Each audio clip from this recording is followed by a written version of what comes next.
ప్రకటించు రాత్రి వేళ ఆయన ఒలివల కొండకి వెళ్ళి మోకాళ్ళ నుండి దేవుని ఏడుకునేవాడు,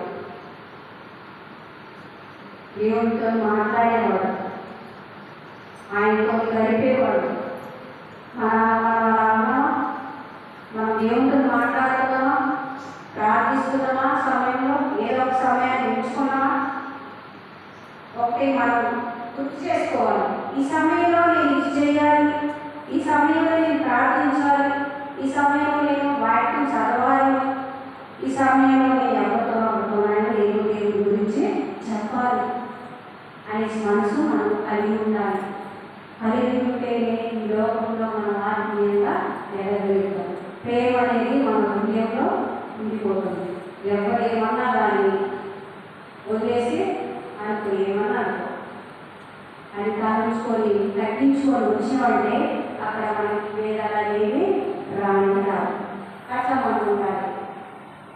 ఇక్కడ మార్క్స్ వార్త 6:46 కూడా చెప్తుంది ఏంటంటే, ప్రభు శరీరమై ఉన్నప్పుడు మనవరి అన్ని విషయంలో శోధింపబడినాను, పాపం లేని వారిగా జీవించటకు ఆయన ఏర్పరచుకున్న మార్గము తండ్రితో సహవాసము. ఆయన ఏర్పరచుకున్న మార్గం ఏదో తెలుసా? దేవుడే. ఆయన శిలువకి అప్పగించేంత వరకు ఆయన శరీరంలో ఉన్నప్పుడు, మానవ రూపంలో ఉన్నప్పుడు ఆయన మన ఏ విషయాలు బాధపడతాం, అన్ని విషయాలు కూడా శోధింపబడినప్పటికీ పాపం లేని వాడుగా చూసుకున్నాడు. ఆయన మన కోరికతో వచ్చినప్పుడు, మనలో జీవించినప్పుడు దేవుడు ఏం చేసినాడ? పాపం లేనిగా చూసుకున్నాడు. ఆయన పాపం లేని వాడుగా చూసుకొని ఆయన ఏమన్నాడంట?